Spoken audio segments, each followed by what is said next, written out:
കവിതയുടെ പേര് അവസാന അധ്യായം. വീശിയടിച്ച കാറ്റിൽ പുസ്തകത്താളുകൾ തുറന്നടഞ്ഞുകൊണ്ടിരുന്നു. അധ്യായം 3, 4. അതിലെ വടിവൊത്ത ലിപികളിൽ പീളയൊട്ടിയ കണ്ണുകൾ നിരങ്ങി നീങ്ങി.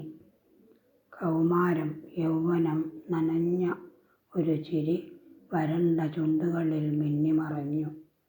വികാരതരളിതമായ യാത്ര, മോഹങ്ങളുടെയും മോഹഭംഗങ്ങളുടെയും ജയപരാജയങ്ങളിലൂടെ നീണ്ട യാത്ര, ലക്ഷ്യങ്ങൾ കീഴടക്കാനുള്ള യാത്ര, ജീവിതമെന്തെന്നറിയാനുള്ള യാത്ര.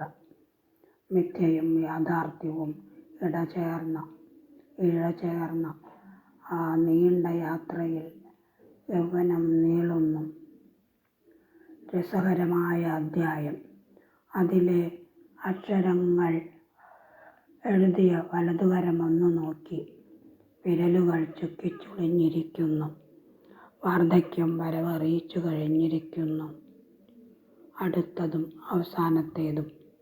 അക്ഷരത്തെറ്റുകളിൽ വെട്ടലും തിരുത്തലും. ആകൃതിമാറ്റം മെലിഞ്ഞുണക്കിയ ചലിക്കുന്ന ആൾരൂപം. ആവർത്തന വിരസതയിൽ നോവും നൊമ്പരങ്ങളും.